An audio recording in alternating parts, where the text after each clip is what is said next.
Hi everybody, welcome to Sprague Woodturning. My name is Jim. If you haven't been here before, this is predominantly a turning channel. And this week I thought that we would do another hollow form, and I want to use some of these red oak ranches, but I've only got some really large ones.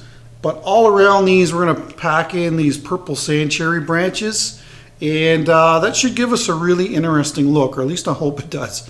So that's going to be this video. All right, let's move over to the casting bench and figure out what we're going to do for what we're going to use for color and get these pieces cleaned up and ready for casting.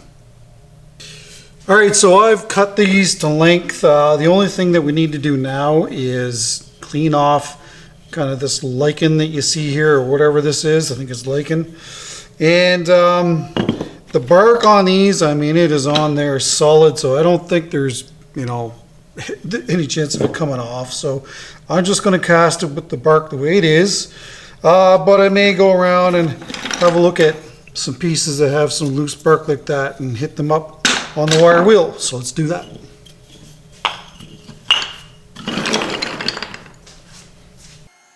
I'd like to thank you all for stopping in to watch this week's video. If you can do me a favor, please hit that like button right now. That'll push my content to others and we get more people on board on the channel here, so I would really appreciate that. One of the words of advice I'll give you as far as cutting trees or branches for castings like this is to cut them in the wintertime. If you do that when the sap is out of the tree, there's a greater likelihood that the bark will stick to the wood itself. All right, so this is the casting bucket that we're going to use. For my regular viewers, look, I found a new one. I really like the size of this casting bucket. It's nice and deep so that if you're using it in the vacuum chamber, the bubbles don't overflow as much. This is an 11.4 liter bucket, and it used ice cream was in it. So if you're looking for buckets this size, check out your roadside ice cream people. They may have them for sale. All right, so I just did kind of a test fitting in our bucket off camera, and I needed to do 3 more of these because I don't have enough of these. You know, I've done this a couple times now, and I find when you think you've got enough of these small sticks to do a fairly decent sized casting, you don't have near enough. So anyway, I was hoping to get away with using less of the red oak, but we're going to be using it. I really like the fact that it gives you a ray look in the end of it. If I can find one that's not full of cracks. I guess they're all kind of cracked up a bit. Anyway, there's some rays in the end grain of these, and I find it looks cool. So getting back to basically processing wood in the winter time, the reason why that is so beneficial is because the wood and the bark will shrink at a different rate when the tree is full of sap. So in the wintertime, of course, the trees drop their leaves, and then the sap, of course, there's not so much of it in the tree, because if there was and it froze, it would blow the tree apart. So for that reason and that reason alone, that will definitely help you retain the bark on your pieces. Right, I wish they were a little tighter than that in there, but that's what she's going to look like. What do you think? I think it's going to be cool. All right, let's mix up some resin.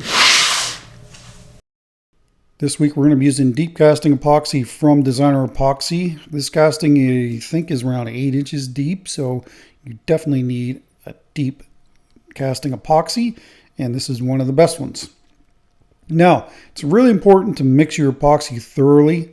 We're going to be using rainbow blue for this one. Love my rainbow blue. But scraping the sidewalls, scraping the bottom of your bucket, and mixing it for 2 minutes to 2.5 minutes. You really should do that prior to doing any pours with any epoxy, really. All right, this is the first 1.5 liters. I have no idea how much this is going to take. But at some point, we're going to have to put Dwayne on top of this, keep these sticks from floating. A little less than halfway up. All right, I'll bring you back when I got the next batch ready. This will bring it to 3 liters. There it goes.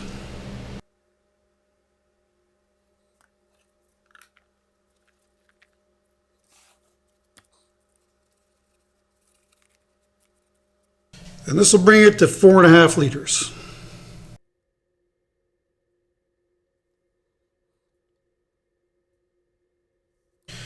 Vacuum chamber coming up next. All right, let's see how we do here.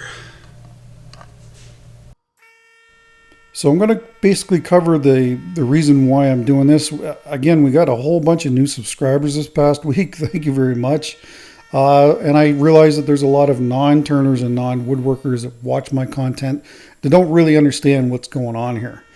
So red oak is very porous. The purple sanctuary branches are actually not, but the red oak is very porous. And what I want to do here is fill in all of those cracks and all of the pores on the end of these red oak branches, just to give us a solid casting. This will remove a lot of air out of the casting, and since those branches are submerged in the resin, when you draw a vacuum on it, that pulls all the air out of the branches, and then when you release the vacuum, it then draws the resin into the branches, and then of course once that cures, you got a good solid branch. We don't have white oak or live oak in this part of the world. I haven't seen any anyway. There might be bits and pieces of it here and there. And I'm in Eastern Ontario, Canada, if you're curious.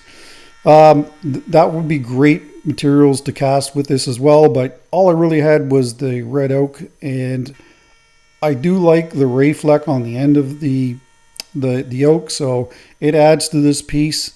But I would prefer to work with a different oak species, but it's just really not available to me here.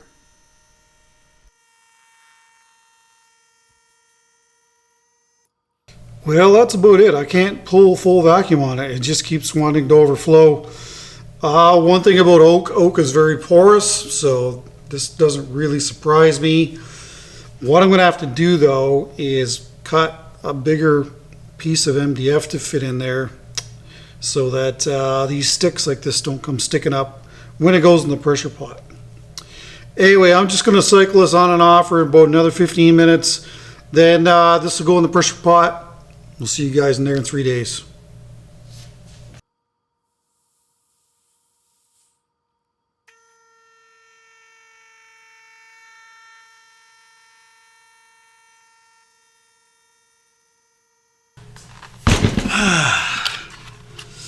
Well, it's been 72 hours, actually been longer than 72 hours.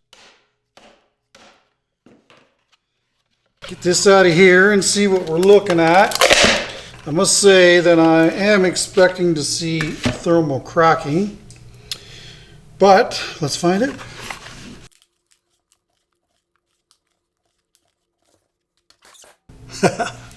That's nice, eh? That is a strong blue.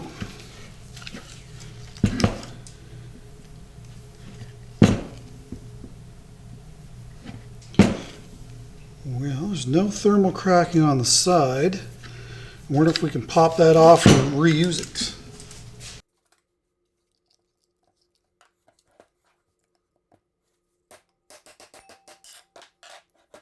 Perfect.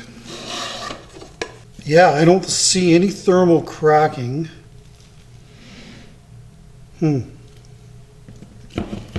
This is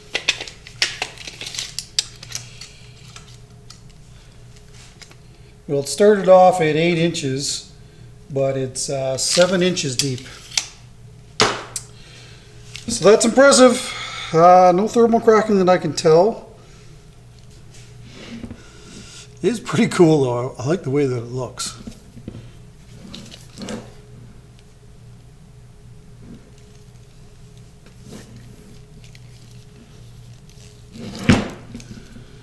Oh, I'm so tempted to. But what color would I go with? I'm not so concerned about these being busted on the ends here, because this is going to be all kind of turned away. Problem is, this is kind of sitting down. You know what? I'm not in a big hurry for this, so I'm just going to sit on this overnight And we'll carry on with this tomorrow. I just wanted to get this out and have a look at it. Pretty cool. Anyway, we'll see you tomorrow. So after asking the members what they want to do here, of course the option was just leave this as it is, or we can add a color on the top. I gave them a few color choices: silver, red, black, gold, white, I think. And silver wins hands down. So we're going to add some silver on the top of this, but I'm going to add a little bit of a twist to it.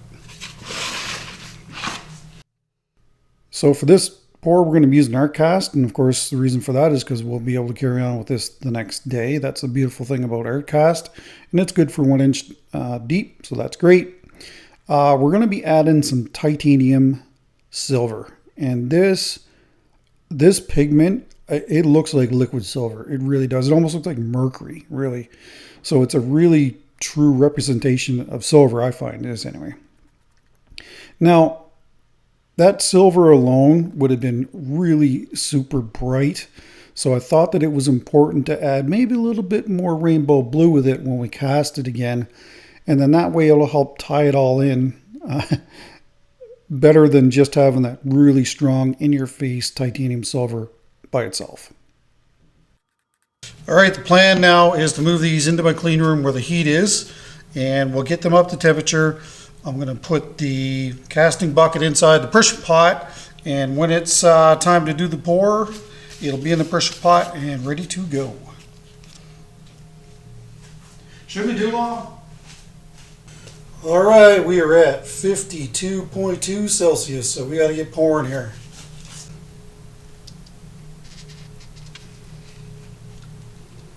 Ooh, she's warm. Ooh, man, that is warm.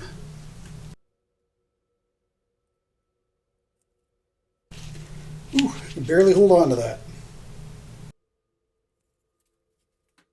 All right, I'm going to quickly get the lid on this, get it pressurized, and we'll see you guys tomorrow.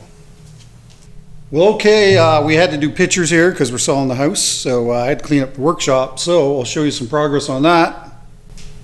That surface is clean. That surface is clean. We won't talk about that back there, though. But at least it still looks organized. That surface is clean.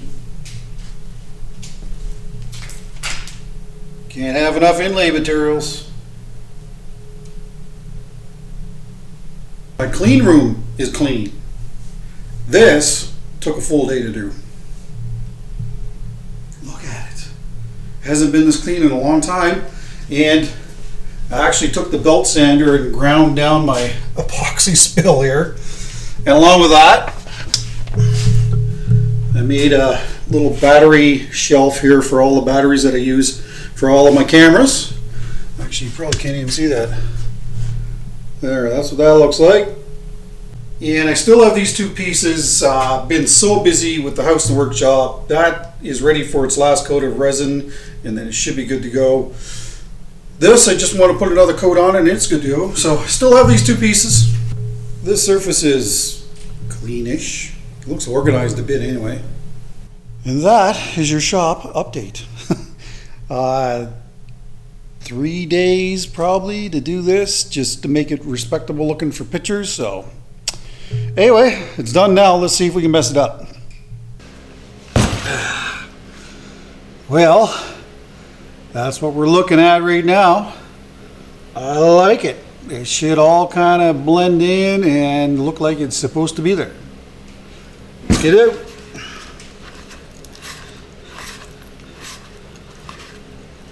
Looks like it's pulled away from the bucket again. Be able to slide right in.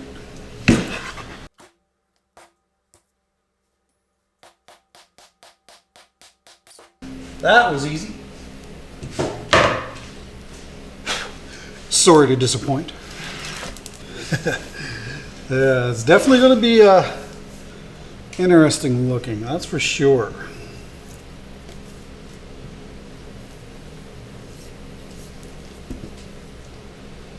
You just epoxy doing epoxy things. That's kind of cool. Smile, everybody. let's get some centers. When you're drilling for your centers, make sure that you drill down to wood if that's possible. A lot of times you're not going to be able to drill into wood if it's on the very top of something like this. But it is important to drill down to wood so that the drive center is driving into wood and not into the epoxy.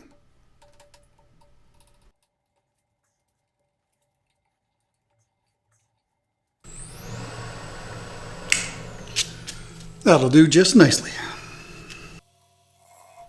Like I always do, we're going to start off here with the Hercules. This is the number 3 from Hunter Tool Systems. And in the description, there are links for Canadian customers and American customers. Actually, people in the UK, these tools are available to you as well. You just have to go to the Hunter Tools website, and then I think it's in the top left. You select what country you're in, and you can get them in the UK too. Absolutely love this tool. Going from a bowl gouge to this was an easy transition because essentially you use it the same way. There are some things that are slightly different in it, but for the most part, you can use this like a gouge. Here I'm just showing different views. I definitely prefer to, even any of the tools, if you can tuck them into your side, it'll take a lot of the strain off of your shoulders and your elbows and like everything in general. So always try and do that. You can certainly just use your arm, but I find that it'll also you'll be steadier that way, and you'll get a more consistent clean cut. There's a little shear cut. So on a different note, whenever I can, I'll try and promote other channels. I got contacted by Chris Walters, and his channel name is the Stuttering Woodturner. Now, Chris was born with spina bifida and is in a wheelchair. And anyway, I will link his details in the description down below. So if you can head over to his channel and show him a little bit of love, I would really appreciate it. Try and grow his channel a bit. And for those who are actually in wheelchairs, I don't know if you're aware of it or not, but One Way does make a sit-down lathe, and that might be something that you may want to look into if you're unable to stand for any length of time at a lathe, because it actually can be quite demanding standing on your feet. My turning sessions some days are 8 hours long, and you might see a chair in my videos every now and then, and I do try to take regular breaks because I'm not exactly a young man anymore, but I do have arthritic issues thanks to the Canadian military, but and genetics. But anyway, it's important for me to take breaks. But for those who are not aware of it, One Way does make a sit-down lathe.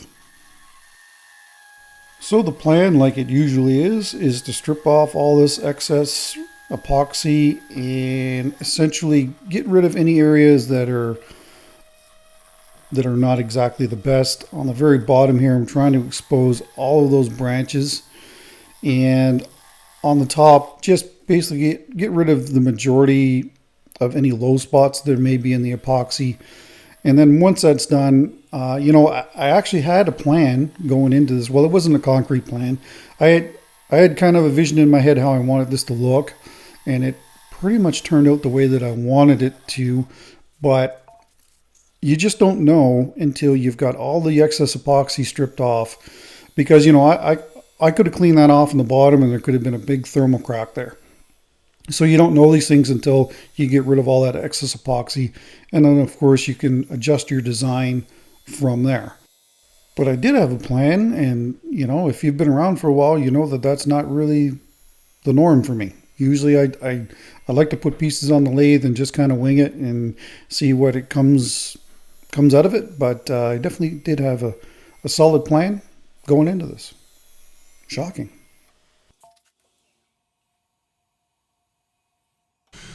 Well, all right, it's decision time as to what this is going to be.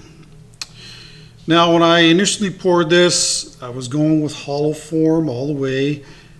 If this was taller, say another 3 inches or so, then I think what would look really nice with this is part it off about here or so and make this like a dome, and then same thing here, but this would be a little too short, so I don't think that that's going to look all that great.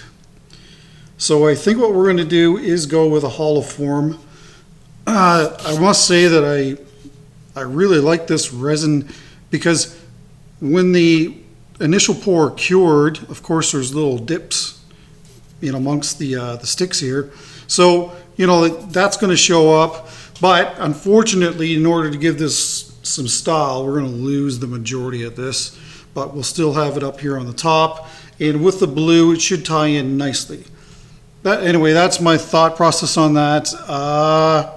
Yeah, something that's skinnier and say about, I don't know, a foot or so, I think would look good, and maybe we'll do one of those here in the very near future.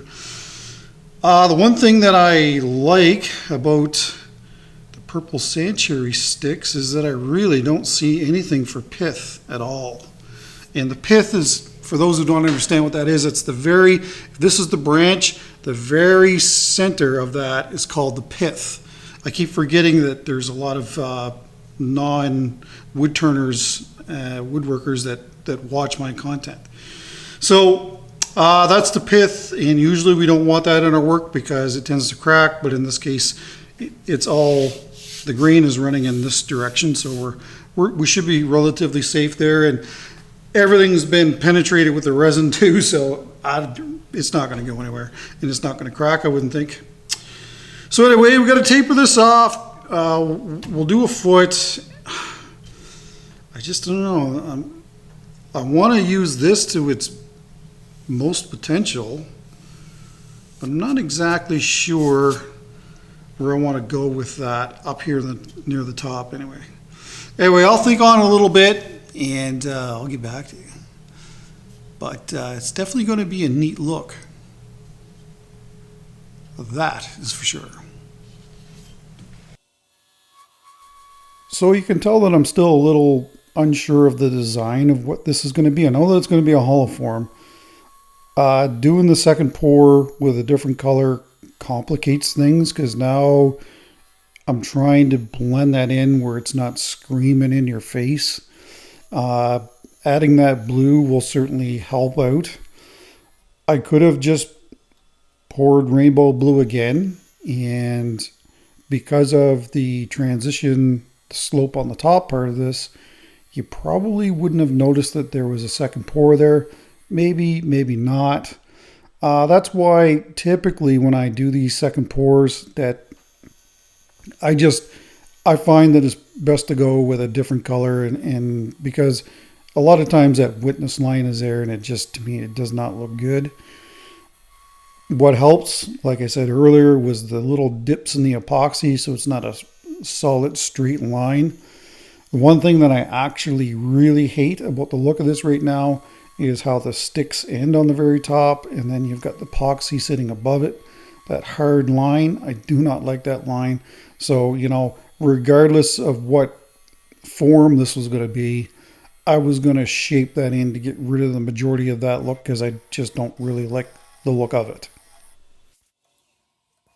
Now, the one thing that I really do like is how these branches are now oval, and I knew that this was going to happen when you cut round branches on an angle like this. Of course, you're going to get those long oblong looks, and I think that that's what really makes this piece.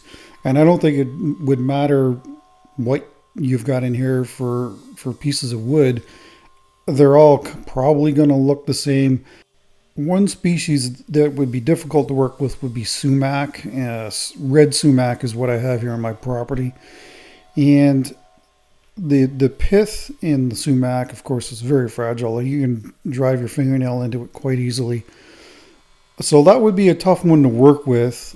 But on the other hand, if you're able to drill out the centers, the pith areas on the sumac trees, and then say cast them a different color, and then of course put them together and then cast them with a different color again, when you cut it away, it would give you a really neat look. So I don't know, maybe I'll have to get the saw out here and go cut a few more down and and maybe we'll see it here.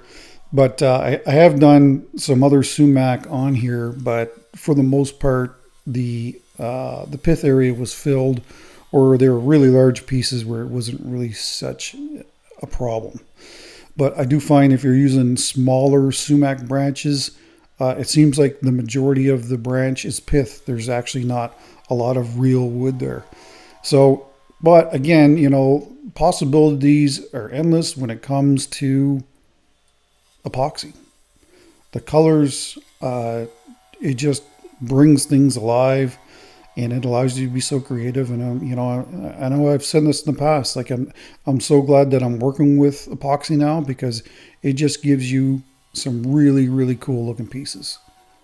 And you know, if you go to my YouTube channel, the page of my YouTube channel, when you look through my thumbnails, I mean, it's just so colorful and it just really pops. I know there's a lot of resin haters in the world, epoxy haters, but I'm not one of them. I think it's very cool. So just working on the very top of this, where the oak branches meet that second pour resin. And you know, if I left that as it is, when I shut the lathe off and you look at it, like it does not look right. There's no way that was staying. I do like putting little collars on the top of my pieces. I do find that it adds just a little bit more interest to the hull form. So that's one of the reasons why I like to use it. And you've seen the thumbnail already, so you know it's not like I'm gonna shock you by saying that, you know, I really like when this is done and that color blends in quite nicely with the piece. Like you would never know that was a second pour. You would think that it was integral to it, but of course the only reason why you know is because you've watched this video. So what I'm going to do is I'm cutting in a tenon here, and then of course we're going to reverse this and get a glue block on the bottom of this. And there, like when I shut that off and you look at it, you can see that the ghosting over top of those branches, and to me it just, it was not working for me, so it had to go.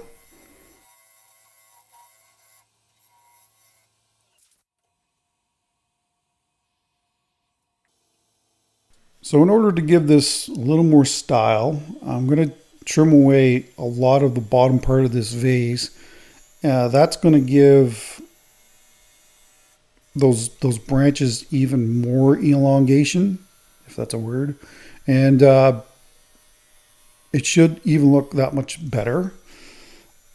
I'm taking some pretty big cuts here. The great thing about having a lot of wood in a project like this, you can be a little bit more aggressive with it than say a straight epoxy piece. Epoxy, you can't really turn it like normal wood, and I know I've said that in the past, but when you've got a lot of wood in it like this piece is here, then it's certainly a lot easier, and you can take bigger nibbles off the piece to get to where you want to be with it.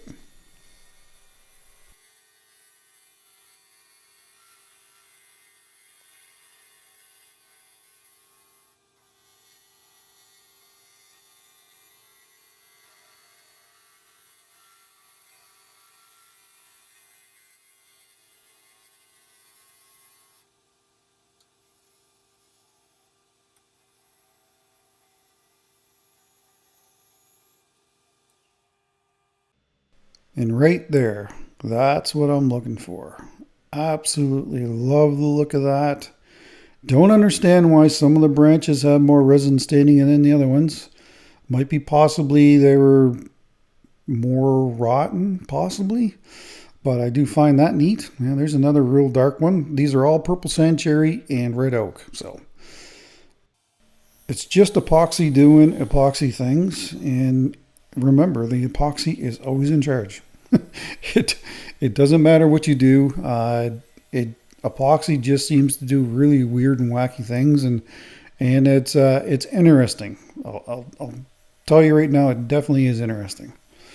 So every now and then when I shut the lathe off, you'll see there's a little void spot. So I'm just turning this down to get rid of that. This thing was only like 1/8 of an inch, and it wasn't in very far. And of course, with that collar being smaller now and more of those branches being exposed, it's starting to calm down the look of that, and I'm really liking that. Ideally, those branches where the collar is would be fully exposed, but wasn't able to do that, or else you would have been, well, you would have lost the collar if that was the case. So now we've got it reversed, I'm prepping this for the glue block. The problem with the tenon that's in the chuck right now is that it's all epoxy. And I've said this before, that you can't get a real good bite on epoxy when it comes to the chucks. And I cranked this one down as tight as I could go with it. And when I went to take it out to reverse it afterwards, there was hardly any tension on the chuck. So if you're using epoxy tenons at all, make sure you check them regularly. And then hopefully it's not going to come off the lathe and bounce across the floor and then go out the window, because nobody wants that.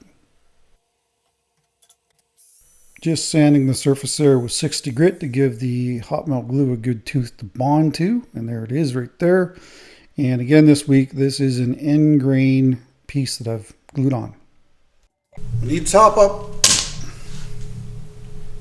That's all there is to it. Electric frying pan, melt your glue sticks in there, and you got lots of volume for putting waste blocks on the bottom of your projects. So after about 15 minutes or so, after a little chair break, this is the 5/8 bowl gouge, and we're going to trim this down and make this tenon what it wants to be. And like I did last week, the size on this tenon is about the midway point in my chuck. The bigger tenon with more glued surface is certainly more reliable than a smaller tenon, but you can't get as much clamping force on a tenon this size like you can on a smaller tenon where the jaws are almost closed. But still, I'm good with it. So now we're going to reverse this yet again. And I didn't bother with that small little void on the top until I got the glue block on the bottom of this and then reversed it again. Because, every time you do this, it throws the piece out of true, so then you have to true it up. So when I do these things, I hope that I'm going to be able to delete it, and hopefully that little void is in a high spot. And then, of course, you really don't lose much off of the size of your piece.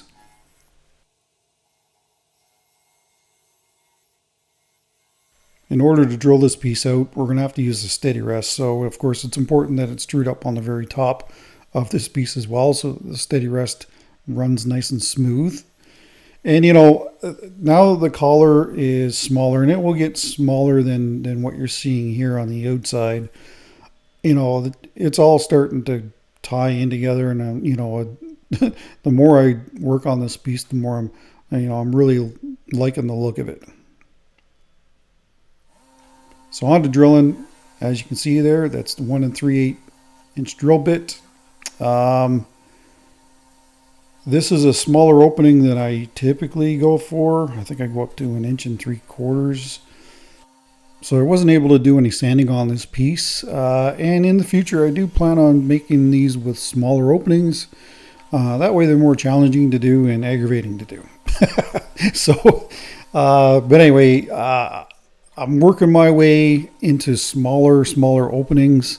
And it's interesting watching people trying to figure out, how did he do that? How did he make a solid piece and was able to hollow out the inside of it? I should mention that I am using a tailstock extender there, so I can get deeper into this vase, or this hollow form, sorry. Anyway, once that's done, we'll be able to set up the hollowing rig and get on with some hollowing.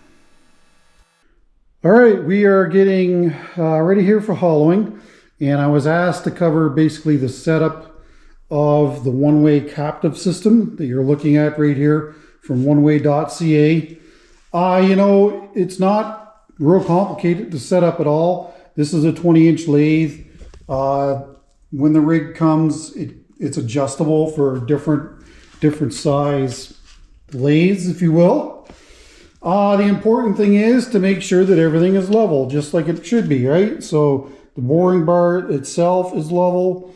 In the back here, Don't know if this is a real crucial thing, but that's level as well.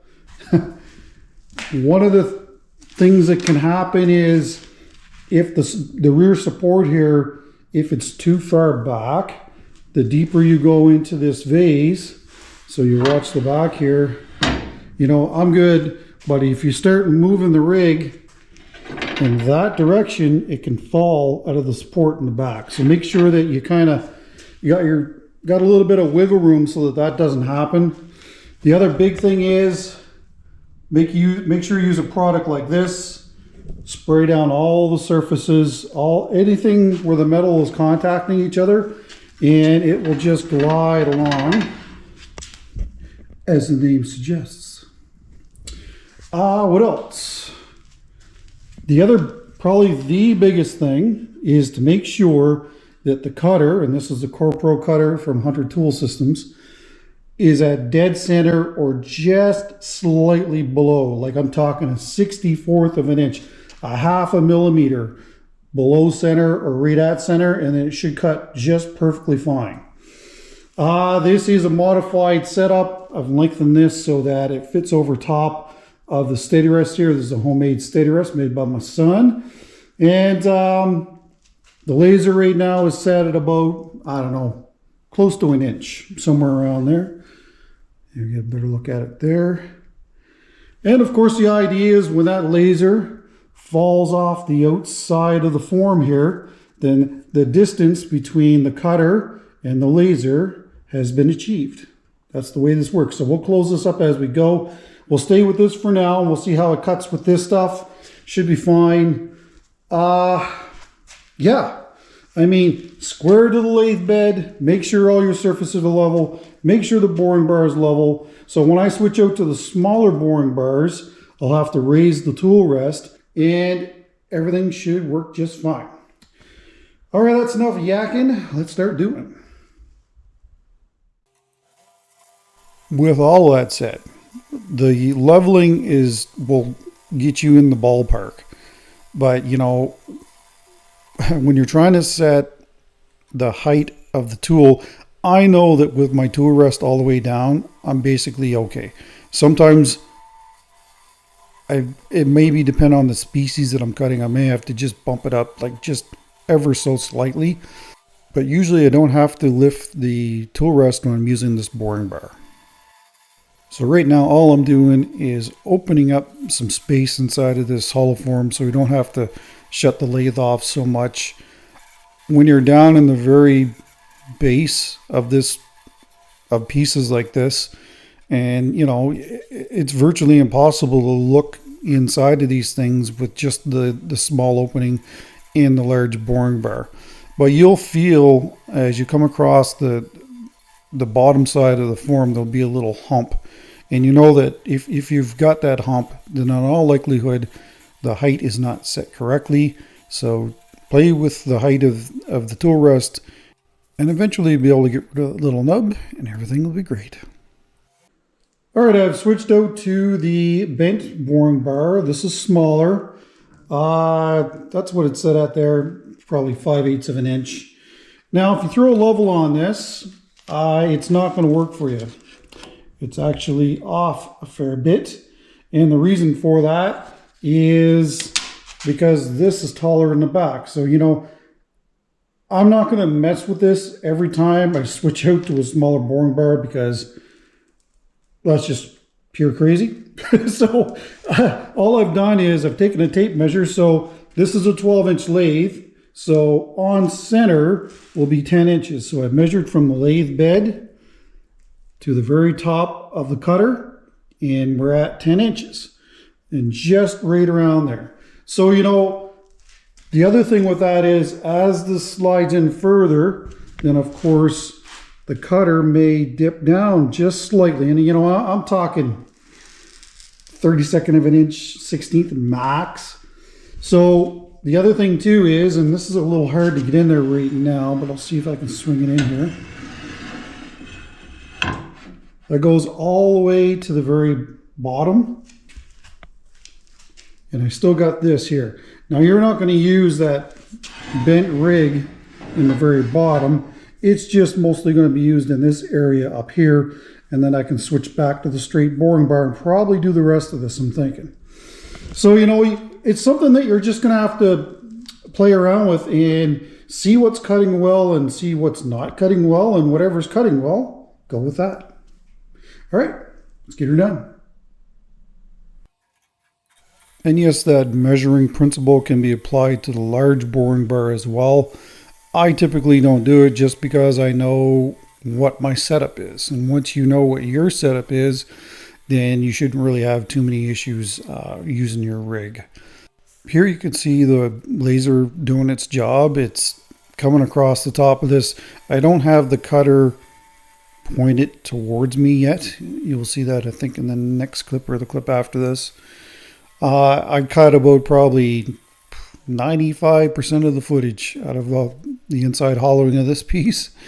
There it's pointed towards me, so I've adjusted the laser so that we can see the laser on the top part of this.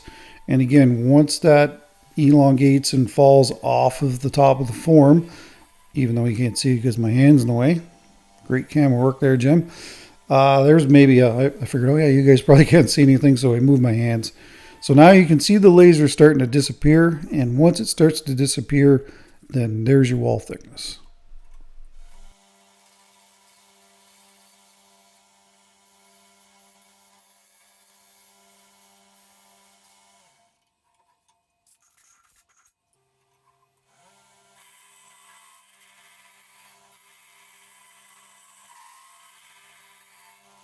One of the keys to success as far as having a really nice smooth surface on the inside is how steady you are. The glide coat will help with that. If you're fighting the rig while trying to use this, then you're probably not going to have a decent looking surface on the inside of this. So the glide coat will make things nice and smooth, and it's really effortless to use it. When using the retrofit tool, if you don't actually have a hold of the top part that I just had a hold of, and you turn the lathe on and the cutter actually contacts the surface, it'll pull it deeper into the hollow form. So there is a little bit of pull there, but the thing is, all the metal surfaces are smooth and gliding nicely, so it'll give you a nice surface. And this zoomed out view, and you see me looking to the rear. Don't you come out of that? Don't you come out of those captive bars? That's kind of what I'm looking for every time I swing it way over. I don't know if I'm going to do it here again or not. Yep, there's another quick look. Because if that did happen, well, there's a lot of bad things could happen. Something, you may get away with it and it's not going to do anything, but it's best not to find out. So the very last thing, we're just about there as far as the inside of this is concerned. I've switched back to the large boring bar now, and I've got the teardrop cutter on there. And I do find using the teardrop cutter usually gives me, it's easier to do the very bottom of these pieces. Keep in mind that you're trying to cut end grain here. So freshly sharpened cutter and locking my hand, basically my right hand on the back where the captive bars are, and then just swinging the tool to the left like you see here will usually give you a really smooth transition. And I just find that for me that's the easiest way for me to work on the very bottom of these pieces. Coincidentally, believe it or not, trying to get that bottom nice and flat is one of the harder things to do. It is for me anyway. Certainly, tell me in the comments what you find is the more challenging part of this. But I find trying to get that very bottom nice and smooth and looking nice is not easy to do. Here's another laser shot, and again, once you'll see the laser slip off the side of the form, then we know that we've got our 1/2 inch. I typically shoot for a 1/2 inch wall thickness, 13 millimeter. I don't really see the need to go any thinner than that, especially when you've got sticks glued together with epoxy. You're inviting disaster if you go much thinner than this. I'm happy with the inside, so I want to reduce the thickness on this collar. So here I'm using the Phoenix to do that. And I'm just trying to expose more of those oak branches on the very top of this. And I want to undercut the collar as well, just to give it a little more style. So that's kind of what I'm doing here. You'll see me turn the lathe on in reverse here and work on the other side of the lathe. And this is fine to do. Just make sure that your chuck is locked down really good. And I'm just taking really light cuts here. I'm not being aggressive, because if you are aggressive, the chuck can loosen from the lathe, and you know it's probably not going to be too bad because you still have the steady rest in place. But anyway, it's best not to do that. Avoid it if you can.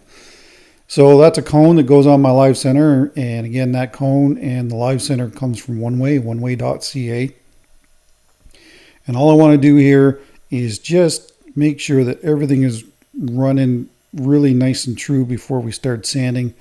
This piece did sit overnight after it was kind of half turned. So typically you're going to get a little bit of movement in pieces as the tension comes out of the wood. And so it's not a surprise at all if you have to just trim the outside profile a little bit the next day. So don't be concerned if you ever come up against that. So once we get this trimmed up, we'll be able to move on to sanding and get to our first coat of finish on this really interesting, cool looking piece. Like I do each and every week, these are the 3.5-inch dimple discs from sandpaper.ca. Like I said, the opening was too small to do any sanding on the inside. I could have possibly jammed in my small little sanding pad that goes on the drill extension, but you know, I didn't see it as a thing. The beauty on this thing is on the outside, it's not on the inside. So best to concentrate on the outside as far as sanding is concerned. You'll see me every now and then blow off the top of the sandpaper as well. And that's just what happens is sometimes the epoxy will build up on the surface of it. So if you just hit it with the air hose, it blows it all off and you're basically back to a fresh sheet of sandpaper. A little bit of hand sanding inside the collar too, and as far as I can reach in. All right, we're going to do a one-time epoxy coat on the inside and the outside of this, and then I'll switch to Waterlux. Can't get anything down inside of here, so this might get 2 coats of epoxy on the inside. One may just do it. This is 300 milliliters of the Pro Series.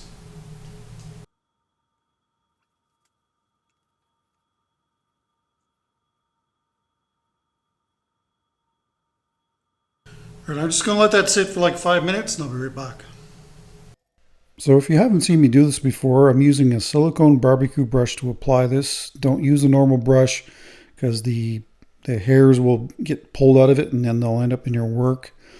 I am finding that first coating my pieces with the Pro Series is really becoming a thing, especially on pieces like this. If you've got any amount of cracks to fill or voids to fill, and in the end you'll use less finish afterwards. Well, what do you think of that? I think that it's very, very cool. Man, I love those branches, how they're oval like that. The 2 different colors of the oak and the purple sand cherry. The color on the collar, and there's bits of it throughout the top here as well. Absolutely amazing, love it. I did put some tape on the jaws here, so hopefully I'll be able to get this off easy enough. I just love this piece.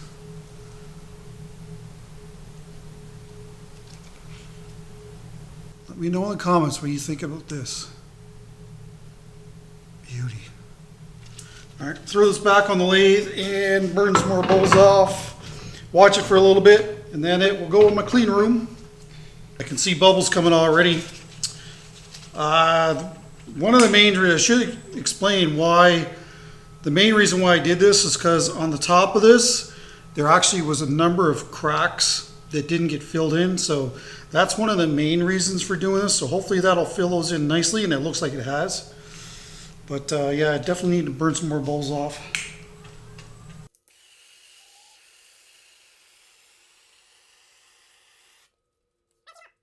All right, so in the course of cleaning up the workshop and cleaning up the garage inside the house where we park the vehicles, I ran across these things, and I'm not sure if I've actually thanked them for it or not, so I'm going to do that again. These little soapstone pieces come from Devlin. Some nice green pieces as my heater's going to kick on here, and he's almost got like a pinkish hue to them as well. Slippery. Soapstone is actually pretty slick. It's hard to hold on to. Hi Jim, love the videos and the bowls. I work with Soapstone. I carve pipes. You can see my work at stonepipes.com or my Etsy shop, Stone Pipes. I thought you might like these colors. I have a big box of offcuts. If you'd like enough to do a project, feel free to give me a shout. And that is from Devlin. So thank you so much. I really appreciate that. I've got a lot of soapstone that I need to use, so I think I'm good there, but thanks for sending that. I do appreciate it. So that's the first one. So the next one here comes from Rick Gibson. And this is a beautiful pen that he made for me, and he did the engraving on it, laser engraved. I think this is Chatoba. Really, really nice mechanism. And a spare ink cartridge as well. So, hi Jim, I don't do much turning as I like to due to a back injury 50 years ago in the Air Force. Thank you for your service. It's come back to haunt me in my retirement. My shop's in the basement, so I picked the name undergroundwoodworking.ca for my website. When Jim Shaver was running pens for Canadian peacekeepers, I sent likely close to 200 pens to servicemen and women through him. I now generally keep one or two with me that I give to serving or ex-military that I meet or local police as a thank you for their service. If I know who it's going to go to, I'll engrave it with a little 1-watt laser engraver I purchased for 80 bucks 7 or 8 years ago. I think they're probably a lot more than that now. I enclosed the spare gel refills. I'm not sure how long the original will last. It's been sitting in the shop for a while. The pen is standard Parker refill and has a CA finish. The wood is bloodwood. Sorry, it's bloodwood, not Chatoba. Hope you enjoy using it. Rick Gibson. Thank you, Rick. I really appreciate it. That's a beautiful pen. And it got tucked away out here in the workshop, and I unearthed it, and I'm like, oh yeah. And actually on the other side, it says support our troops too, with the ribbon. A little hard to see, I imagine. It's right there. So thank you so much. The other thing is, Designer Epoxy is making a 5-minute epoxy. It's in development. I've been using it a little bit here, testing it for them. And look for that mid-March. They'll have 5-minute epoxy. So that's awesome from Designer Epoxy. And the last thing that I wanted to show you is people ask me, where do I get my inspiration from? And a lot of times I see things in nature. Now, I collected this rock, and I have no idea how long ago or where I got it, but it looks like it's got big hunks of pyrite in it. I'm assuming that's pyrite. I'm not a rock and mineral guy, so I'm sure somebody will let me know what this is, but it's a conglomerate of some sort. But you know, I was just looking at all these straight lines in this piece, and it actually looks really cool. And this, of course, can be simulated with resin.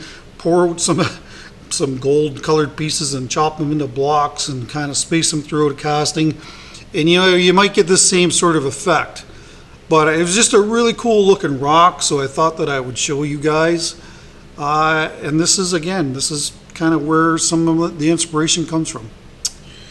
All right, let's get back to what we're doing. All right, it's the next day. As expected, we got lots of bubbles. I knew that was going to be a thing. Surprisingly enough, there's not as many bubbles as I thought there was going to be. Yeah, you can't see down in there. Anyway, the epoxy is kind of pooled in the bottom. That's fine. That'll seal off the bottom. Overall, I'm actually pretty pleased with this. So what I'm going to do is start sanding this at 220, and we'll work our way all up to 800, and we'll get our first coat of Waterlux on. Each week I get asked what I'm wearing for a self-powered respirator, and that is the Power Cap by JSP. They're a UK company, and I got it out of Peak Safety in the US. There was no Canadian distributor, so I got it out of the US. Between it and the Trend, I would pick it over the Trend, even though it is pretty pricey compared to the Trend. It is significantly lighter though. Now on the very top of this piece, there was just little spots that needed to be filled, so I figured that the thin CA glue would be, a good choice for that. So we're going to use some Starbond here. And some accelerator, of course, to set it. I did not have to refill this piece, only the one filling. It only took the one filling and it was good to go. Just grind it back to the surface, and then once you get that all done, blend it in, and then you'll be ready for your next coat of finish. And you may notice me blowing the sandpaper off more and more here. Yeah, I just did it there. Once that's done, we're going to use the Triple E buffing compound, and that's Triple E as in the city of Triple E, not three E's. And when that's done, we'll be able to clean it up with some denatured alcohol and get our first coat of finish on. Yeah, that shows you why you should clean your pieces prior to putting the finish on. And now it's clean. Alrighty, this is the first coat of Waterlux Gloss.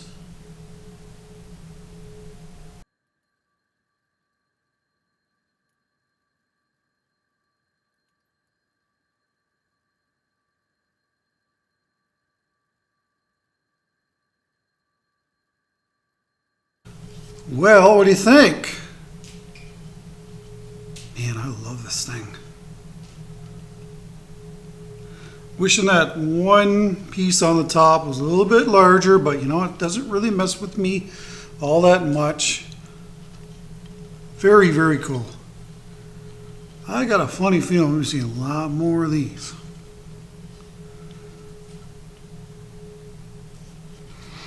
And I mean, it looks really good after one coat of finish. I don't think it's going to take any more than two for sure. Anyway, if there's a second one, I will do it the same way as this one. And we'll see you when we're doing the bottom. Beauty. So after two coats of the Waterlux, we're ready to do the bottom on this piece. Got it mounted on my vacuum chuck. Took me a fair bit of time to get this centered the way I wanted to, so I cut a lot of the footage out of here. Anyway, we're just going to use the bowl gouge to get rid of this glued on tenon, and then we'll be able to sand this up and get the signature on the bottom of it.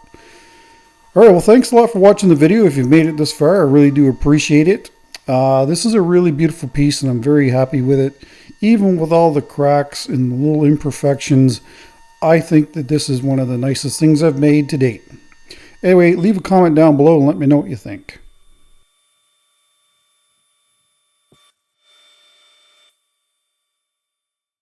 Well,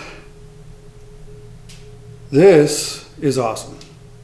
I really love the look of this. I know I've said that a number of times in this video. Just wow. Contrasting colors of the wood, the resin, the hyper shift, or not the hyper shift, we didn't put any hyper shift in this. There's the bottom.